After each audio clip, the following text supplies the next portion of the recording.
Hello student, आज का जो टॉपिक है मैनेजमेंट का है कंट्रोलिंग। कंट्रोलिंग क्या होता है हम पढ़ेंगे पेज नंबर 27। ओके, मैं इंग्लिश में पढ़ता हूँ, इसके जो भी डेफिनेशन है बुक के माध्यम से फिर आपको मैं समझाता हूँ। Controlling function is required in all types of organization whether the profit making or non profit making, similar it perform at all level। Controlling system एक होता है प्रिंसिपल ऑफ मैनेजमेंट में, जिसमें ये प्रॉफिट मेकिंग कंपनी हो या non profit making company हो, जो प्रॉफिट के लिए काम करता है, जो नॉन प्रॉफिट एनजीओ वगैरह समाज सेवा के लिए काम करता है, सब में कंट्रोलिंग का होना ज़रूरी रहता है। It perform at all level, top level से मिडल लेवल, मिडल लेवल से बॉटम लेवल, हर एक लेवल में ये कंट्रोलिंग सिस्टम परफॉर्म करता है।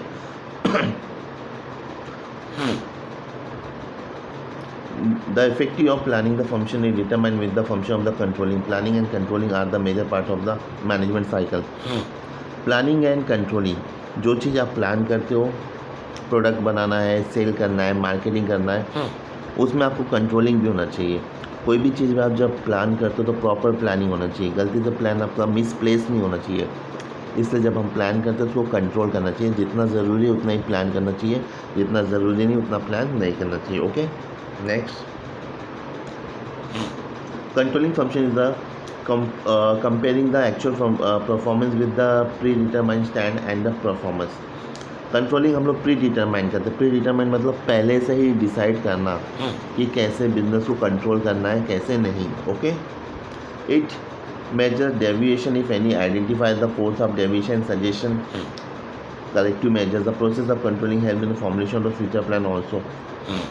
कंट्रोलिंग हम लोग करते हैं फ्यूचर प्लान बनाने के लिए। अगर हम लोग कोई प्लानिंग करते हैं तो प्लानिंग में कुछ गड़बड़ी आ जाती है, गड़बड़ी प्रॉब्लम, तो उसको डेविएशन बोलते हैं। तो डेविएशन को फाइंड आउट करना है, और जो करेक्टिव स्टेप है, कुछ मुश्किल आ गई, कुछ प्रॉब्लम आ गए, वो प्रॉब्लम को फाइंड आउट करना है, और जो राइट वे, सही तरीका है, उसको अपनाना है। Okay, that is called corrective measures. Definition पढ़ेंगे हम लोग, डेल हैनिंग का पढ़ेंगे। Second definition, Dale Henning. Dale Henning क्या बोलते हैं? Control is the process of bringing about the conformity of performance with the plan action. Controlling क्या एक प्रोसेस है, bringing about. Bringing about means लेके आता है, क्या लेके आता है? Confirmative performance, confirm proper performance लेके आता है। जो हम लोग प्लान डिसाइड करते हैं उसमें वो प्लान को क्या करता है? कन्फर्म करता है। ओके, अब इसके इम्पोर्टेंट्स पढ़ेंगे। इम्पोर्टेंट्स कंट्रोलिंग में क्या क्या करना ज़रूरी है, थोड़ा आप ध्यान देंगे इसमें। पहला पॉइंट आता है ना, fulfilling the goal of organization. या कंट्रोलिंग के माध्यम से हम लोग जो गोल है, ऑर्गेनाइजेशन का जो एम है, गोल है, उसको क्या कर सकते हैं? फुलफिल कर सकते हैं। दूसरा पॉइंट है making effective utilization of resources.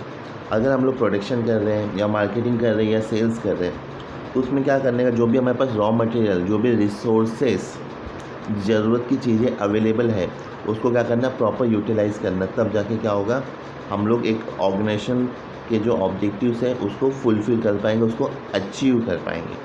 Third point, accuracy of standard. Accuracy मतलब क्या होता है? प्रोडक्शन करना हो गया या प्लानिंग करना हो गया, कोई भी चीज़ करना होगा, उसमें एक्यूरेसी होना चाहिए। एक्यूरेसी मीन्स क्या? करेक्टनेस होना चाहिए। समय पे कंप्लीट हो रहा है क्या, फ्लेक्सिबल है क्या, कोई प्लान कर रहे, प्लान सही है क्या, प्लान के हिसाब से काम हो रहा है क्या, प्लान में कुछ प्रॉब्लम तो नहीं आ रहा है क्या। अगर कुछ प्रॉब्लम आ रहा है तो हम लोग उसको फ्लेक्सिबल कर देते हैं, मतलब प्लान को चेंज भी कर सकते हैं। तो चेंज करने के लिए एक्यूरेसी का होना ज़रूरी है कंट्रोलिंग में, और कंट्रोलिंग एक्यूरेसी के हिसाब से ही काम करता है। Okay, fourth point, motivating employ. Yes, employ को सजेशन देने में बहुत इम्पॉर्टेंट रोल प्ले करता है कंट्रोलिंग। जब एम्प्लॉय कोई काम करता है, प्रोडक्शन करता है, किसी चीज़ में बिजी रहता है, तो एम्प्लॉय से भी मिस्टेक होता है। तो यहाँ पे क्या करता है? Subordinate, superior. एम्प्लॉय मतलब सबॉर्डिनेट होता है, सुपीरियर मतलब बॉस होता है। बॉस अपने एम्प्लॉयज़ को कंट्रोल करता है, बताता है कि आप ये मिस्टेक कर रहे हो, ये मिस्टेक मत करो। तो यहाँ पे एम्प्लॉय को मोटिवेट करने में कंट्रोलिंग का बहुत रोल है। अगर एम्प्लॉय को हम लोग कंट्रोल नहीं कर पाएंगे तो एम्प्लॉय कुछ भी काम करेगा तो बिजनेस ऑर्गेनाइजेशन को लॉस होता है। ओके, नेक्स्ट पॉइंट आता है हमारा ensure order and discipline. Order and discipline, यहाँ पे जो टॉप लेवल का जो ऑर्डर है एम्प्लॉयज़ को वही फॉलो करना रहता है। तो काम जब करता है तो उसको काम में कंट्रोलिंग करना पड़ता है, और यहाँ पे डिसिप्लिन मेंटेन करना ज़रूरी है। डिसिप्लिन के हिसाब से ही काम करना रहता है। अगर डिसिप्लिन को ब्रेक करता है या डिसिप्लिन के खिलाफ काम करता है तो बिजनेस को लॉस होता है, तो वहाँ पे कंट्रोलिंग नहीं रहेगा। तो कंट्रोल करना बहुत ज़रूरी है कि एम्प्लॉय क्या काम कर रहा है, टॉप लेवल मैनेजमेंट क्या प्लान कर रहे हैं। तो यहाँ पे सबके लिए ये top to middle to lower सबके लिए ये लागू होता है order and discipline. Facilitate the coordination. Controlling क्या करता है? कोऑर्डिनेशन करता है। यहाँ पे एक डिपार्टमेंट दूसरे डिपार्टमेंट से कोऑर्डिनेशन करता है, हेल्प लेता है। प्रोडक्शन करते समय, परचेस रॉ मटेरियल करते समय, सेल करते समय, मार्केटिंग करते समय, यहाँ पे कोऑर्डिनेशन के बिना कोई भी काम हो नहीं पाएगा। तो कंट्रोलिंग में कोऑर्डिनेशन बहुत ज़रूरी होता है। ओके, यहाँ पे कोऑर्डिनेशन किसके बीच में होता है? एम्प्लॉय के बीच में होता है, मैनेजमेंट के बीच में होता है, मैनेजर के बीच में होता है, हर एक डिपार्टमेंट के एम्प्लॉय के बीच में होता है। Okay, psychological pressure. Psychological pressure मैं आपको पढ़ के बताऊंगा। The performance are evaluated with the standard target. The employ are very well that their perform will be the evaluated as they will the rewarded accordingly. या psychological pressure मतलब दिमाग से, जो एम्प्लॉय दिमाग से काम करता है ऑर्गेनाइजेशन में, और कितना काम करना चाहिए, कैसे काम करना चाहिए, कंट्रोल रहता है उसका उसके दिमाग पे काम करते समय कंट्रोल रहता है। तो कंपनी उनको रिवॉर्ड देती है, उनको प्रमोशंस देती है, बिकॉज वो अच्छा काम कर रहे हैं। तो यहाँ पे यही बोला है साइकोलॉजिकल प्रेशर है।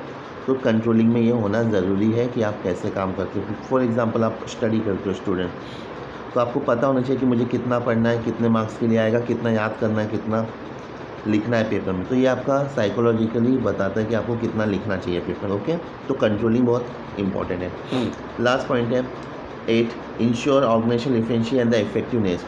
तो आपको कंट्रोलिंग के माध्यम से हर एक एम्प्लॉय को ये ज़रूरी है समझना कि ऑर्गेनाइजेशन में दो चीज़ होता है, एक होता है एफिशिएंसी एंड एक होता है इफेक्टिवनेस। एफिशिएंसी मतलब क्या होता है? एफिशिएंसी मतलब मिनिमम में maximum, minimum cost maximum profit, उसको बोलते हैं एफिशिएंसी।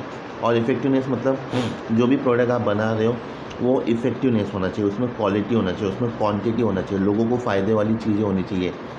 तो ऑर्गेनाइजेशन को ये चीज़ का ध्यान रखना बहुत ज़रूरी रहता है।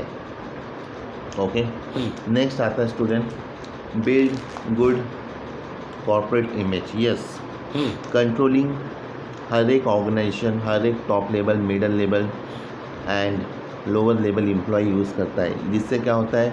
कंपनी में एफिशिएंसी आती है, कंपनी का प्रोग्रेस होता है, और मार्केट में कंपनी का एक कॉर्पोरेट इमेज बनता है। For example Maggi, Nestle, Reliance, ये सब नाम है, that is a corporate image. ये कॉर्पोरेट कंपनी, बड़ी बड़ी कंपनी है ना, तो उसको कॉर्पोरेट बोलते हैं। तो कॉर्पोरेट इमेज बनाने में कंट्रोलिंग का बहुत इम्पॉर्टेंट रोल रहता है। ओके, और गुडविल भी बढ़ाता है, कंपनी का मार्केट में गुडविल भी जनरेट करता है कंट्रोलिंग। प्रॉपर हिसाब से काम करना, controlling. Last point, act as a guide. मैं पूरा पढ़ के आपको बताऊंगा। Controlling function provide set of the standard performance manager as well as the subordinate work according to it. Act as a guide, controlling जो परफॉर्मेंस होता है manager से लेके एम्प्लॉय से लेके मैनेजर, उनके लिए एक डिसिप्लिन, उनके लिए एक आप बोल सकते हो स्टैंडर्ड परफॉर्मेंस क्रिएट करता है कि आपको ऐसे ही काम करना है। समझ में आया? एम्प्लॉय को ऐसे ही काम करना है, मैनेजर को ऐसे ही काम करना है। That is the control of work होना ज़रूरी है। क्लियर? क्योंकि अगर प्रॉपरली स्टैंडर्ड वहाँ पे